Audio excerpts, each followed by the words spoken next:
français, le Mali,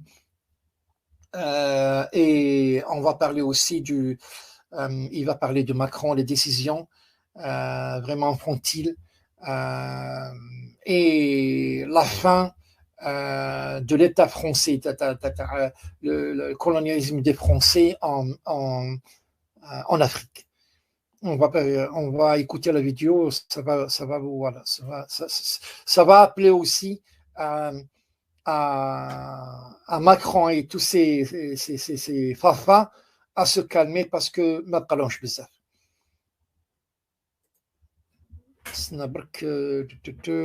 Si ça va, il a été bon. C'est bon? Ok, d'accord.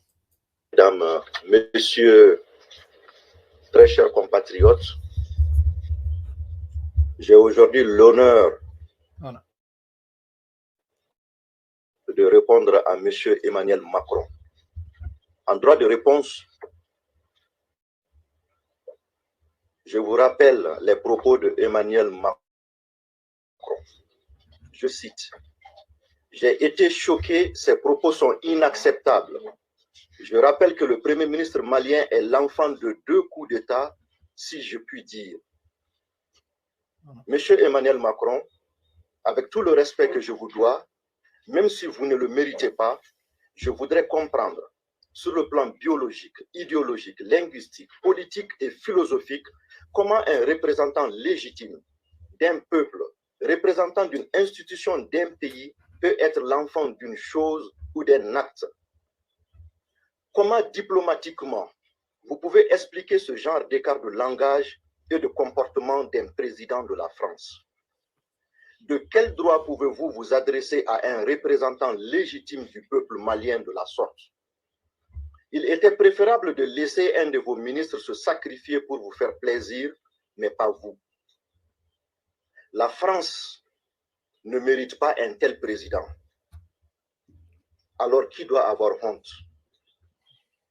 Je vous informe que ces 2 coups d'État étaient prévisibles parce que votre présence au Mali n'est que de la manipulation, du complot, du mercantilisme et du désespoir. Emmanuel Macron dit: la légitimité du gouvernement actuel est démocratiquement nulle. Monsieur Macron, avez-vous un sens de la démocratie? C'est le chef du gouvernement malien. Savez-vous ce que signifie un pays démocratique? Je vous rappelle que vous êtes responsable du coup d'État survenu le 18 août 2020 au Mali parce que vous vous êtes empressé de féliciter un candidat avant la proclamation officielle des résultats de... Voilà. C'est Abdelkader Maïga, membre du M5 représentant, voilà, répond au président français de Macron. Voilà. L'élection présidentielle par la Cour constitutionnelle du Mali. Votre attitude a eu pour effet la réaction de certains chefs d'État, vous emboîtant le pas pour féliciter un candidat contesté. Candidat que vous avez refusé de rencontrer à Bamako lors de votre première arrivée au Mali. Vous avez donc contribué à bafouer la démocratie au Mali. Vous avez contribué à accepter le tripatouillage des résultats des urnes au Mali. Vous avez contribué à cultiver la protestation pour sauver la démocratie au Mali. Vous avez adoubé un président sortant qui a vraisemblablement perdu les élections s'il y avait eu la moindre transparence dans leur organisation. Vous avez supporté un candidat qui est à la base de la déchéance du Mali. Alors êtes-vous fier de vous? Qui doit avoir honte? Emmanuel Macron dit encore, c'est une honte et ça déshonore. Ce qui n'est même pas un gouvernement, les gens qui sont aujourd'hui à la tête du Mali. Monsieur Emmanuel Macron, pourquoi vous avez un ambassadeur dans un pays où il n'y a pas de gouvernement? Pourquoi vous avez des militaires dans un pays où il n'y a pas de gouvernement? Qu'est-ce que vous appelez gouvernement selon votre propre dictionnaire et démocratie? Mais pourquoi ne pas aller chercher là où se trouve un gouvernement? Pourquoi ne pas nous laisser en paix avec notre gouvernement? le gouvernement du peuple malien issu d'une réclamation à travers un soulèvement constitutionnel pour demander un changement de système au Mali. Est-ce parce que vous n'arrivez plus à joindre au téléphone le président Assimi Goïta ou parce que vous n'arrivez pas à manipuler le Premier ministre Dr Choguel Kokala Maïga que vous êtes déshonoré et déçu? À qui la faute? Par votre puérilité, vous avez décidé unilatéralement et sur les antennes de vos médias que vous allez vous retirer du Mali. Et vous voulez aujourd'hui faire croire au monde entier que le Premier ministre n'a pas dit vrai. Qui doit avoir honte? Vous devez avoir honte de mentir aux yeux du monde entier de la sorte. Et n'oubliez pas que c'est après votre forfaiture que vous avez envoyé des émissaires pour venir sauver votre honneur et votre image pitoyable auprès du gouvernement que vous régnez. Vous ne pouvez vous en prendre qu'à vous-même, car Serval a été une réussite à moitié, mais Barkhane a été un échec. Malgré notre accord de défense à votre faveur, bien sûr, vous avez été incapable de nous apporter la moindre sécurité alors que vous nous empêchez d'avoir accès à notre propre espace aérien. Par finir, vous avez endoctriné la MINUSMA qui est en déviance. D'où la nécessité pour le Mali de trouver des partenaires crédibles, déterminés et loyaux. En fait, voilà tout votre problème. Et cela explique votre réaction enfantine.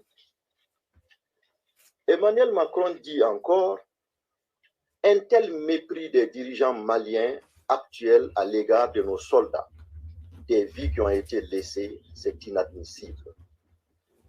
Monsieur Emmanuel Macron, rappelez-vous que la vérité finit toujours par triompher. D'une simple lettre vous invitant à apporter votre appui logistique aérien en information aux militaires maliens, vous vous êtes invité au sol avec des troupes en obligeant le gouvernement malien d'alors à revoir la copie de sa lettre. Ironie du sort, vous avez entravé la progression des militaires maliens aux abords de Kidal et installé les irrédentistes, les terroristes que vous avez ramenés du Burkina et de la Mauritanie afin d'en faire vos alliés naturels au détriment du Mali.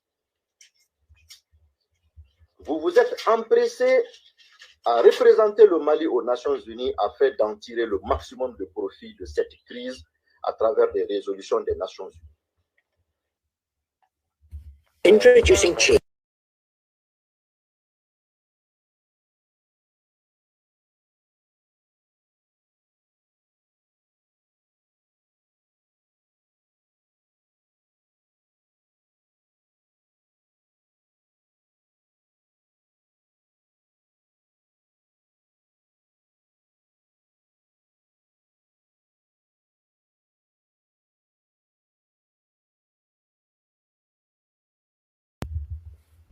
Désolé, la pub.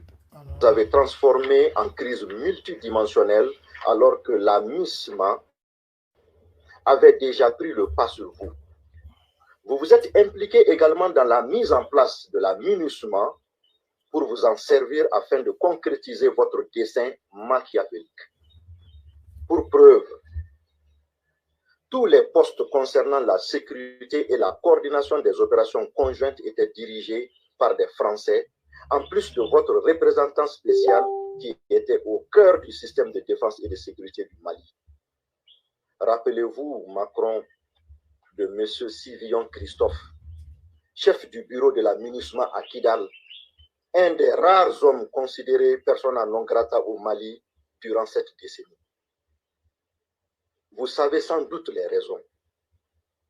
Qui doit avoir honte? Est-ce que vous vous êtes indigné de son acte? Est-ce que vous vous êtes excusé auprès du Mali? Est-ce que vous vous êtes soucié du ressenti des Maliens à ce sujet? Monsieur Emmanuel Macron, retenez que vos soldats étaient à votre solde et nos soldats étaient au solde des ennemis pendant que notre territoire était inondé de militaires aguerris et ayant tous les moyens de défense et de sécurité terrestre et aérienne. Donc, vous devrez comprendre l'origine du mépris, s'il y a vraiment un mépris. Mais force est de reconnaître qu'il y a un méprisable. C'est vraiment vous, Emmanuel Macron, car vous n'avez même pas l'honnêteté de reconnaître vos faits, vos dires et vos forfaitures. Pourquoi nos soldats mouraient par dizaines, voire centaines, alors qu'ils sont sur les mêmes terrains que vos soldats? Paix à leur âme.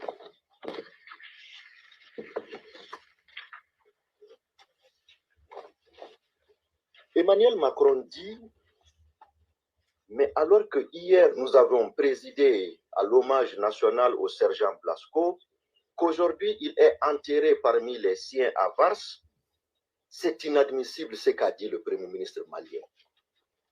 Monsieur Macron, je ne suis peut-être pas intelligent, mais je ne comprends pas la relation entre l'enterrement des militaires français et les propos et agissements d'un dirigeant légitime et légal du peuple malien souverain en quête d'une indépendance perdue et ne voulant plus être sous tutelle française.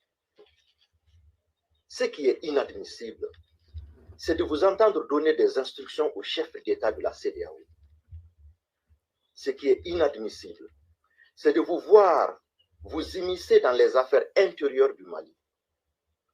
Et ce qui est encore inadmissible, c'est de vous entendre défendre des politiciens à la disposition de la justice pour des faits qui leur sont reprochés. Alors, où est votre sens de la séparation des pouvoirs? Où avez-vous appris vos notions de démocratie, de république et de diplomatie?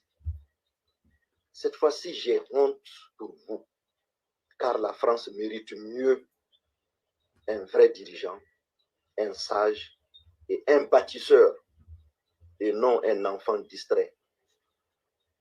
Je vous rappelle juste les dessous et non-dits de l'affaire Benalla. Macron dit également, je cite, « Je sais qu'aujourd'hui, tant et tant de Maliennes et de Maliens pensent à leurs enfants qui sont morts de ces terroristes, mais ils pensent aussi aux familles de soldats qui ont perdu un fils à des milliers de kilomètres d'eux pour aider à sauver le Mali. » Monsieur Macron, vous faites de la manipulation. Les Maliens ont toujours pensé à toutes les victimes de toutes les guerres à travers la planète. Cependant, nous ne sommes plus prêts à mourir comme des chairs à canon alors que vous êtes en train de prendre du beau temps et d'étaler vos plans stratégiques pour l'avenir de vos pays chez nous au Mali. Rappelez-vous que c'est la France qui a déstabilisé la Libye et qui a armé le MNLA, qui à son tour a envahi le Mali avec une horde de terroristes, malgré le plaidoyer persistant et insistant des chefs d'État ouest-africains. Les Maliens s'en souviendront à vie. Toutes les images de propagande de cette rébellion ont été véhiculées par vos chaînes de télévision, notamment France 24. Que n'avons-nous pas entendu de la part des plus hautes autorités françaises à propos de la crise malienne et l'accord pour la paix et la réconciliation au Mali issu du processus d'Alger? Lorsque Yves Le Drian parle de l'existence de deux peuples au Mali, j'ai honte. J'ai honte. Mais j'ai aussi envie de vomir. C'est criminel, c'est inhumain, cependant c'est français. Rassurez-vous que les Maliens ne voient que le rôle négatif que vous avez joué dans l'élaboration et dans la mise en application de l'accord pour la paix et la réconciliation au Mali issu du processus d'Alger. Comment ne pas développer de sentiments anti-dirigeants français lorsque le peuple est informé de toutes les manipulations et les manigances de ces dirigeants afin de diviser notre pays ou de le rendre fédéral dans le seul but d'abuser de nos innombrables gisements? Quel traitement avez-vous fait des problèmes avec la Corse? Pourquoi voulez-vous nous imposer ce que vous n'acceptez pas chez vous.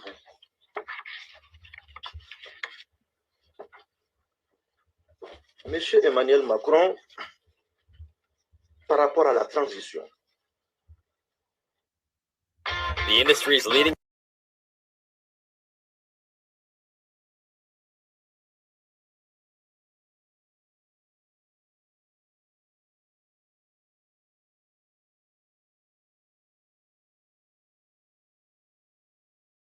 Vous avez affaire à des patriotes et non à des apatrides au Mali. Vous avez affaire à des Maliens et non à des Français. Le parcours du docteur Choguel Kokala Maïga, Premier ministre du Mali, fait de lui aujourd'hui un des rares hommes politiques maliens parmi les plus cohérents, les plus endurants et les plus cultivés. La lutte du peuple malien à travers le mouvement du 5 juin, Rassemblement des forces patriotiques N5-RFP, qui a porté le Premier ministre actuel au pouvoir, fait de lui un homme qui a l'admiration, le soutien et l'espoir de tout un peuple conscient et debout. Alors, laissez-le en paix travailler. Ce que nous n'avons pas pu obtenir de la France de l'indépendance à nos jours, c'est ce que la Russie vient de nous offrir en une année. Alors laissez-nous respirer. Aucune intimidation, aucune injonction ne distraira le peuple malien dans sa quête de changement de système afin de stabiliser le pays à travers une refondation de l'État pour un avenir meilleur où le Mali retrouvera toute sa souveraineté, son indépendance et sa cohésion sociale pour une paix durable. Les assises nationales de la refondation et l'autorité indépendante de gestion des élections, EIGE, permettront de savoir la durée nécessaire pour le reste de la transition. Cependant, aucune contrainte intérieure du Mali ou extérieure, aucune organisation nationale ou internationale ne saurait nous imposer une durée pour la fin de la transition. Elle dépendra forcément et uniquement de la volonté supérieure du peuple malien, conscient et debout. Vive les panafricains, vive la transition malienne, vive le gouvernement du Mali, vive les plus hautes autorités du Mali, vive le mouvement du 5 juin, Rassemblement des forces patriotiques M5-RFP. Que Dieu bénisse le Mali. Je vous remercie. Je ne sais pas ce qu'il y a, s'il a fini ou là, je ne sais pas exactement ce qu'il y a après. Ah, d'accord. Est-ce que دعوني نشوف فيها معكم. Aki Nyeshinendo, Francis président de ma Abefomi Mako, Emmanuel Macron. Bon, ça c'est. Emmanuel Macron. N'a sur le gouvernement Mali là. Mouna. Ça c'est leur langage. Bon.